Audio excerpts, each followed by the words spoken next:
Jesus spent all day teaching crowds of people near the Sea of Galilee. That evening, Jesus wanted to cross over to the other side of the sea. So Jesus and his disciples left the crowds. They got into a boat and began sailing. Some of the people from the crowds followed in their own boats. While Jesus and his disciples traveled, Jesus fell asleep on a cushion at the back of the boat. All of a sudden, a storm came. The wind was strong and the waves crashed into the boat. Water was coming into the boat and the disciples were afraid. Many of the disciples were fishermen. They had survived storms on the sea before, but this storm was different. It was so strong. If the water kept coming in the boat would sink. Surely they would all drown.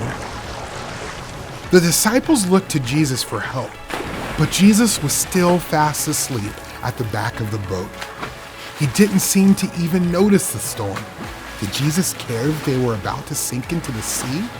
The disciples woke up Jesus. "Lord, save us," they said. "We are going to die." Jesus opened his eyes and saw that his friends were afraid. He got up and spoke to the wind. Then Jesus said to the sea, "Silence! Be still."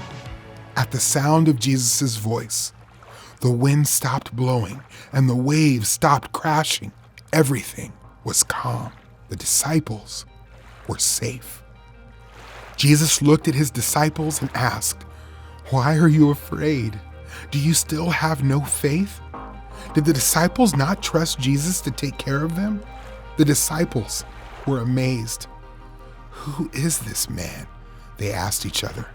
"Even the wind and the waves obey him." Jesus' disciples knew Jesus was a good man and a good teacher.